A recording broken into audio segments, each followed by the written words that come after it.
Hello everyone, welcome to our channel RKP 360। उम्मीद करते हैं आप सभी अच्छे हैं।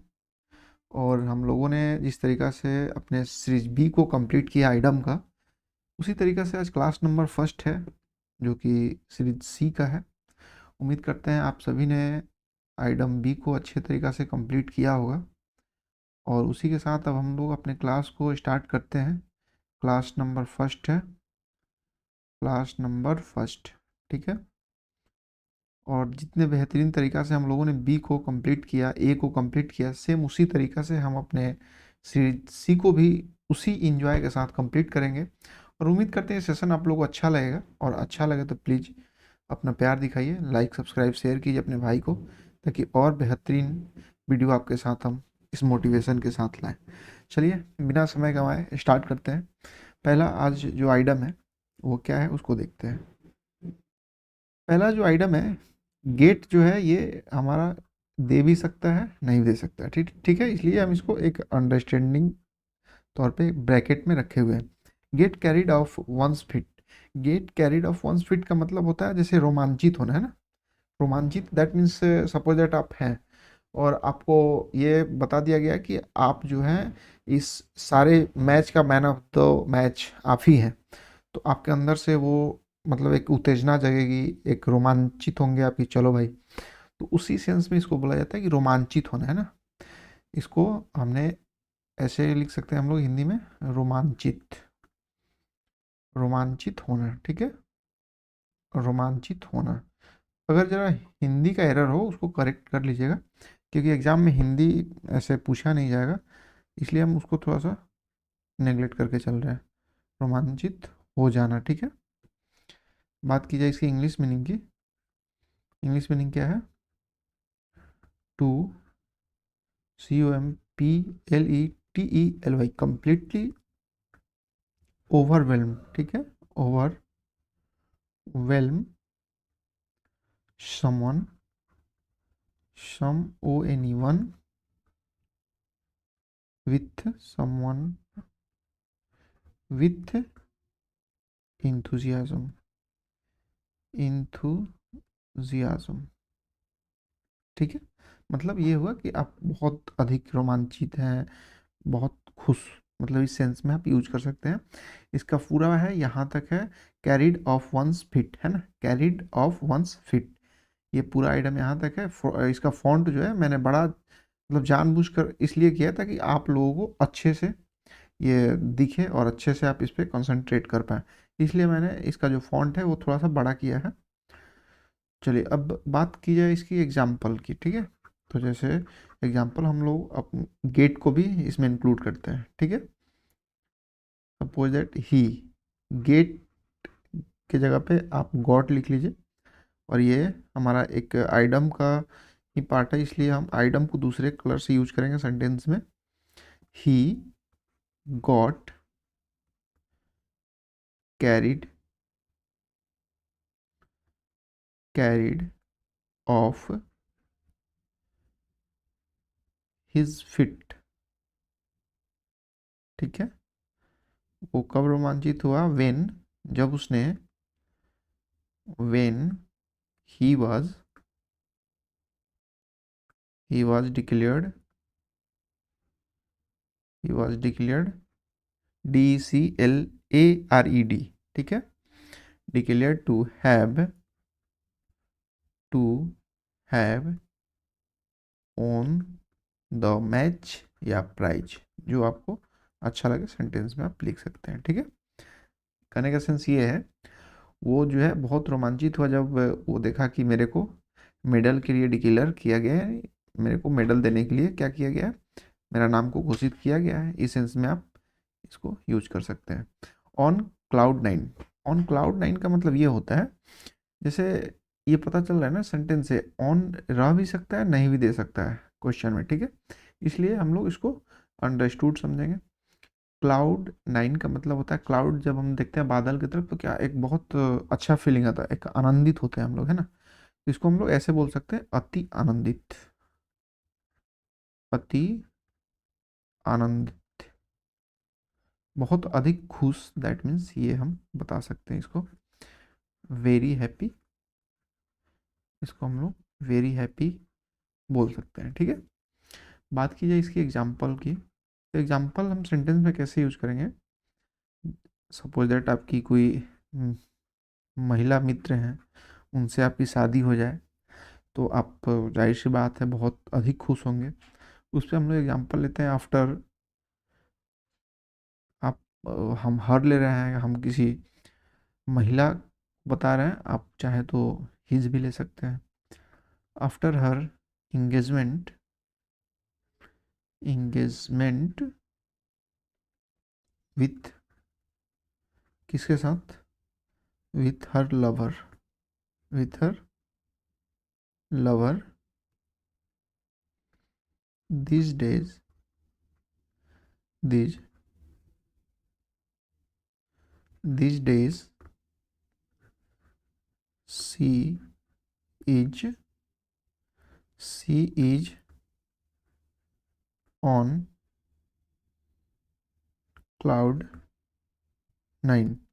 कहने का मतलब ये है, ये हमारा आइटम हो गया। कहने का मतलब ये है कि अपने प्रेमिका यानी महिला मित्र के साथ इंगेजमेंट होने के बाद, ठीक है, अपने लवर के साथ, दैट मीन्स कोई महिला है जो कि बता रही है कि मेरा जो लवर है उसके साथ इंगेजमेंट होने के बाद वो क्या है, बहुत अधिक आजकल खुश रहती है। ठीक, उनकी सहेली बता रही है ये बात। चलिए, जाहिर सी बात है खुश रहेंगे भी।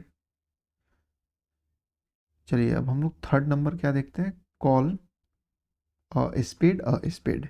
ठीक है, call a spade a spade कहने से ही पता चल रहा है स्पेड अ स्पेड मतलब स्पष्ट रूप से सच्चाई बता देना। ठीक है, call spade a spade that means ये हुआ स्पष्ट रूप से, स्पष्ट रूप से क्या बताना, सच्चाई बताना, गोल गोल नहीं घुमाना, एकदम क्लियर सच्चाई बता देना। बात की जाए इसकी इंग्लिश मीनिंग को, टी टेल द ट्रूथ। ठीक है, clearly, tell the truth clearly that means ये हुआ किसी को एकदम स्पष्ट रूप से सच्चाई को बता देना। बात की जाए इसकी एज अ सेंटेंस कैसे यूज करेंगे कॉल अ स्पेड स्पेड को, उसको देखते हैं अभी हम। सपोज दैट राम जो है, राम नेवर फियर, राम जो है कभी नहीं डरता है, मतलब सच्चाई बताने से। ठीक है, कॉलिंग स्पेड स्पेड। ठीक है, दैट मीन्स राम जो है सच्चाई बताने से कभी नहीं डरता है। ठीक है, ये हमारा आइटम हुआ जिसको हमने सेंटेंस में अच्छे से यूज किया। नेक्स्ट चलते हैं हम लोग, call in question. Call in question का मतलब वर्ड सेंटेंस से ही पता चल रहा है, इस आइटम का मीनिंग ही बता रहा है वो चीख चीख कर। कॉल इन क्वेश्चन का मतलब क्या हुआ कि संदेह का घेरे में। जाहिर सी बात है कभी भी हम लोग किसी पे डाउट होता है उसी को हम बोलते हैं कॉल इन क्वेश्चन, यानी कि संदेह के घेरे में, है ना, संदेह के घेरे में, या फिर संदेह जताना। संदेह यानी शक करना, दैट मीन्स आप इसको बोल सकते हैं संदेह जताना भी बोल सकते हैं। ठीक है, बात रही इसकी इंग्लिश मीनिंग की। इंग्लिश मीनिंग हम लोग ऐसे लिख सकते हैं, राइज डाउट, DOUBT, या राइज क्वेश्चन, किसी पे क्वेश्चन खड़ा करना, है ना। ऐसे होता है ना, तुम मेरे पे क्वेश्चन कैसे खड़ा कर दिया, मेरे ऑनेस्टी पे तुमने क्वेश्चन कैसे खड़ा कर दिया, समथिंग। चलिए अब बात की जाए इसकी एग्जाम्पल की, इसको एग्जाम्पल में हम कैसे एक्सप्लेन करेंगे। तो हम लोग ऐसे बोल सकते हैं ना, how, how can, how can you, ठीक है, how can you call, how can you call, ये मेरा आइटम हो गया, कॉल हर ऑनेस्टी, हर ऑनेस्टी कॉल हर ऑनेस्टी, ठीक है, इनटू, ठीक है, ये मेरा आइटम हुआ, इनटू क्वेश्चन, है ना। इसको हम लोग फिर कलर चेंज करके क्वेश्चन लिख देते हैं, क्वेश्चन, ठीक है। चलिए, ये मेरा आइटम हुआ, ये आइटम हुआ, ये मेरा आइटम हुआ। कहने का मतलब है कि मतलब कैसे कैसे उसकी ईमानदारी पे तुम किसी तरीका का क्वेश्चन या शक कर सकते हो। जैसे हम लोग जनरली बोलते भी हैं कि तुम उसकी ईमानदारी पे शक नहीं कर सकते हो, वही चीज़ है। चलिए, call it a day. Call it a day का मतलब क्या होता है? जैसे होता है ना कि बहुत लंबे समय से आप कार्य को कर रहे हैं, थक गए और किसी दिन के लिए ब्रेक ले लिया है ना, उसी को बोलते हैं कि कार्य मतलब लंबे समय से कर रहे हो और थक जाने के सेंस में किसी दिन के लिए कार्य को स्थगित कर देना, ठीक है। तो इसको हम डायरेक्ट ऐसे बोल सकते हैं, कार्य को क्या करना, कार्य को किसी दिन के लिए, यानी हम लिख देते हैं इसको ब्रैकेट में समझने के लिए, इतना आप इंग्लिश में नहीं लिखेंगे, उस दिन के लिए, है ना,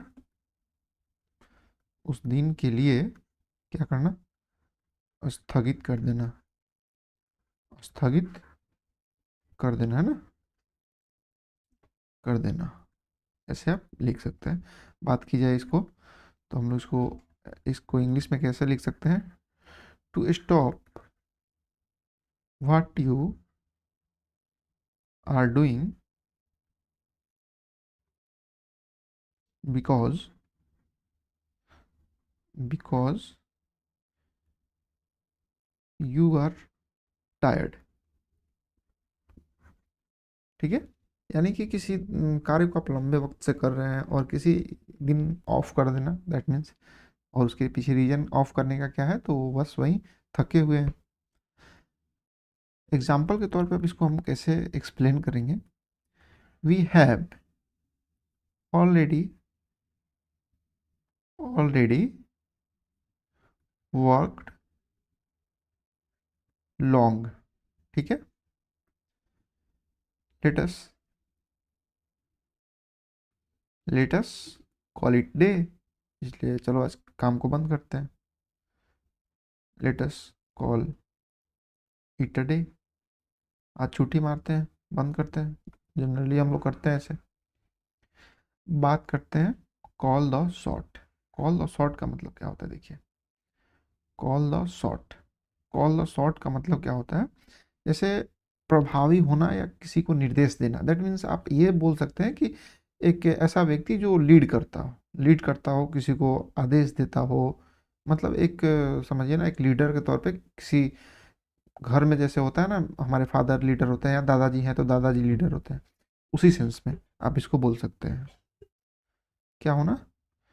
कॉल द शॉट का मतलब होता है प्रभावी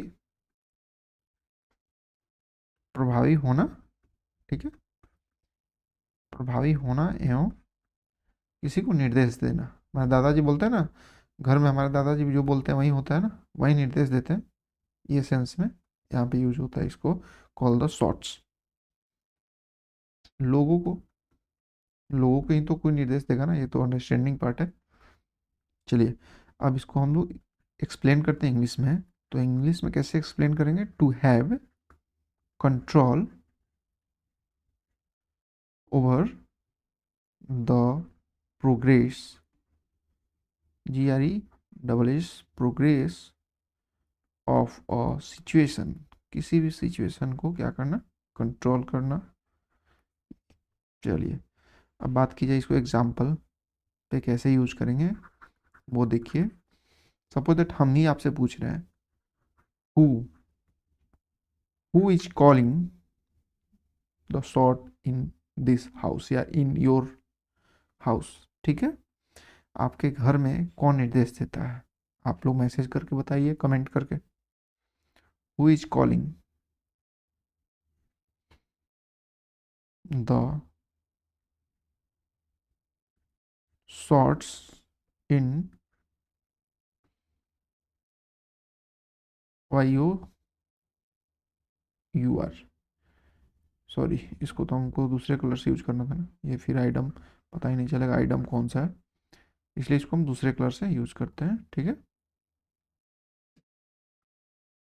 चलिए